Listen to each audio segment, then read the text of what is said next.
제가 지금 이제 주식 투자가 15년째인데, 제 스승님이 이제 처음에 얘기하셨던 게, 정상적인 것만 해라. 뭘 해도 좋으니까.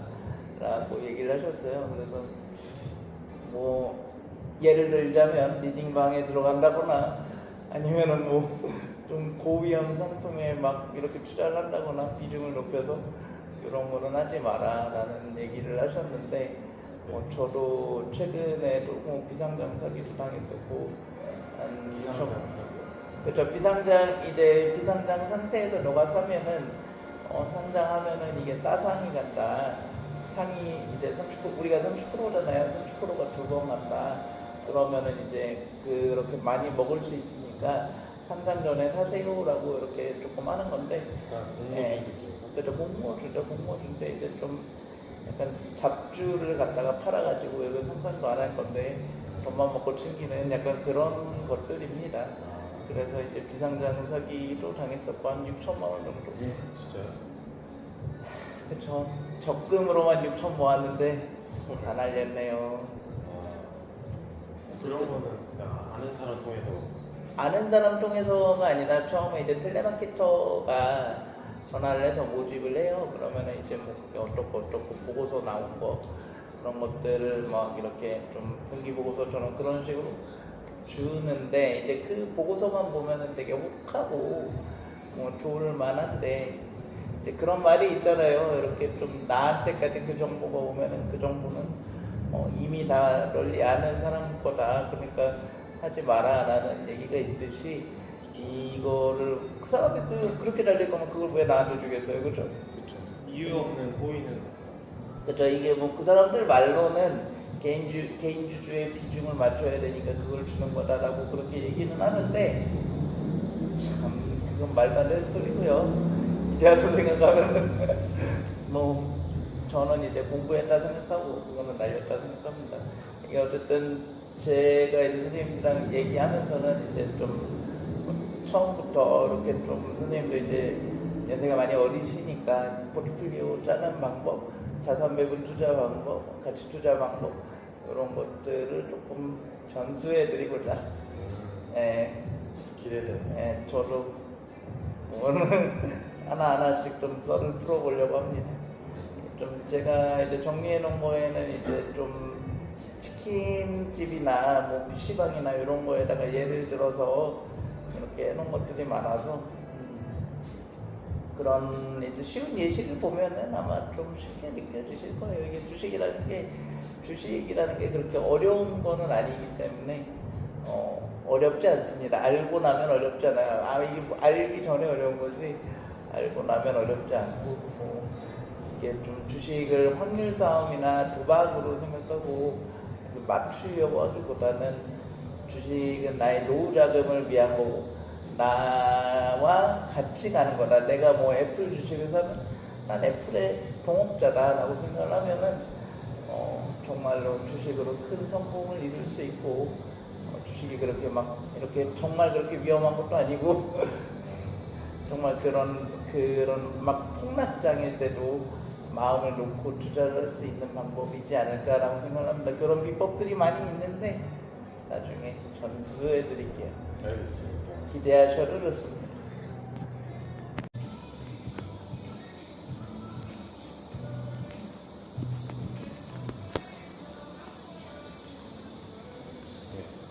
네, 이번에 ISA 개편된 거 알고 계세요, 선생님? 네, 알고 있어요. 어떻게 개편된 걸로 알고 계세요? 정확히는 잘 모르겠는데 만기 일자가 좀 달라졌다. 그러니까 이게 만기가 5년으로 강제가 됐어요. 이제 내년에 신규로 만드는 사람이나 아니면 신규로 이제 연장하는 사람들에 한해서 이제 만기를 5년으로 강제하기 때문에 5년이 끝나는 시점에 우리가 이제 뭐 1,000만 원, 2,000만 원 폭락이 왔을 때도 무조건 강제로 매도를 해야지 된다. 5년에 한 번씩은 청산을 해야 된다. 라는 강제 독소 조항이 생겼고요. 그리고 이제 한도가 원래는 2월이 됐었어요. 이제 우리가 이제 뭐 첫 연도에 이제 뭐 2천만 원 한도였는데 500만 원을 썼는데 1,500만 원 한도가 남았지만 그 다음 연도로 넘어가서 그 다음 연도에는 3,500만 원을 할 수 있는 그런 상황이었는데 기존에는 근데 요번에는 이제 그 한도 2월이 안 되고 그냥 2천만 원씩 한도가 계속 그렇게 되는 걸로 바뀌어가지고 이게 장기 투자에 굉장히 불리하게 바뀌었습니다. 어떻게 생각하세요? 망했네요. 망했어요? 아, 예, 굉장히 좀 이렇게 왜 이렇게 바뀌었냐. 이제 추가로 새로 신설된 이제 슈퍼 ISA, 생산적 금융 ISA라고 국내 그것만 이제 투자할 수 있는 국내 ETF, 국내 BDC, 국내 뭐 국민성장 펀드 이렇게 투자할 수 있는 이제 그 ETF, 그 ISA가 새로 생기는데 이쪽으로 몰아주려고 정책을 이쪽으로 하고 있는 거 아닌가 저는 그렇게 생각을 하고 있고요. 국내를 그렇게 이렇게 양성하려고 기존에 있던 그런 것들을 축소함으로써 이제 그런 국민들이 그렇게 우매하지 않은데 이쪽으로 가라라고 약간 조금 양들을 몰듯이 그렇게 가는 것 같은데 저는 이거 굉장히 안 좋다고 봅니다. 그러면 그 개정된 게 지금 확정이 된 거예요? 아, 일단은 정부안이 나온 거고요. 8월 3일에 정부안이 나왔고 정부안이 나온 거지 이제 확정은 아니지만 그래도 이제 지금 ISA 쓰시는 분들이 이제 900만이 넘었다고 알고 있는데 900만이 넘은 ISA 쓰시는 분들이 굉장히 불만을 토로하고 있다고 추측이 됩니다. 확실히 갑자기 바꿔버리면은 그렇게 그러니까 이렇게 되면은 그냥 이제 해외 직투하겠다. 안 받아도 된다. 이런 거 안 받아도 된다. 그리고 이제 국내에서 이제 우리가 하는 거는 매매 차익이나 이런 것들이 거의 다 비과세이기 때문에 배당 소득에 대해서만 우리가 그 15.4% 그거를 받는다고 해서 그게 큰 실익이 없다라는 부분인데 굳이 이거를 새로 만들어가지고 국내 투자해라 라고 이렇게 몰아넣으면 이걸 과연 누가 할까요? 솔직히 저 같으면은 뭐 정말 대주주가 아닌 이상에는 국내에서 발생하는 그런 세금에 대한 실익이 별로 없는데 물론 청년형 같은 경우에는 세금들을 내주긴 하지만 그래도 기존에 있는 걸 축소하면서까지 이렇게 가야 될 필요성이 있나 라고 생각합니다. 국내는 그 원래 배당 소득만 그죠. 배당소득 같은 경우에는 15.4% 우리가 이제 이자소득, 배당소득에 대해서 과세를 하는 부분이 있는데 ISA 내에서는 이 부분을 전액 비과세를 해주고 들어가는 부분이었는데 좋지 않습니다. 국내 ISA는 그러면은 그러니까 국내 ISA 요번에 새로 만들어지는 거고요. 이제 새로 만들어지면서 그렇게 하기로 했다. 이제 뭐 안도에 대해서는 전액 그거나 비과세나 이렇게 얘기를 하고 있습니다. 그냥 국내 투자랑 국내 ISA랑 비교했을 때는 그냥 배당 소득에 그 대한 배당 소득에 대한 비과세 비과세만 말고는 이제 실질적인 큰 혜택은 없다. 매매 차익 같은 경우나 아니면 뭐 다른 여타 세금 같은 경우는 정말 대주주 같은 그런 분들이나 이제 부과하는 부분이라서 뭔가 삼성 이재용 회장님 뭐 그런 정도나 되셔야 이제 조금 큰 혜택이 있는 거지. 굳이 일반 서민들을 위한 정책인가 이게 과연 의문이 듭니다. 하긴 국내에서 배당 주식을 별로 하진 않잖아요. 뭐 배당 주식을 하려면 할 수는 있죠. 제가 가지고 있는 뭐 타임코리아 배당 액티브나 이런 거는 보통 연 6% 정도 세금이 연 6% 정도 이제 배당률이 나오는데 근데 이제 이런 것도 있기는 하지만 이제 국내에서 배당주를 한다 그러면 커버드 콜 같은 것도 있는데 커버드 콜 같은 경우는 연 15%도 있고요. 뭐 그런 것도 있지만 이거는 또 그게 전액 배당이 부과되는 게 아니라 이제 배당을 안 치고 그냥 커버드 콜 프리미엄 옵션으로 가져갈 수 있는 그런 것들이 있어서 이거는 전액 배당 과세되는 게 아니기 때문에 요걸로 만약에 그렇게 투자한다 그러면은 거기에서 이제 세금 혜택을 볼 수 있는 그런 거는 별로 없다고 봅니다. 아 그렇긴 하네. 네, 그럴까요? 네, 일단은 운동을 해볼게요. A few moments later.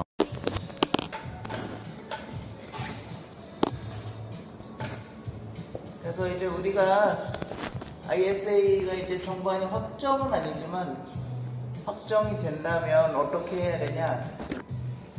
27년이 오기 전에 어떤 거를 이제 먼저 해야 되냐 그런 게 이제 중요하잖아요. 이제 선생님도 ISA가 있으시잖아요, 그렇죠? 있죠. 예, 만기가 언제까지시죠?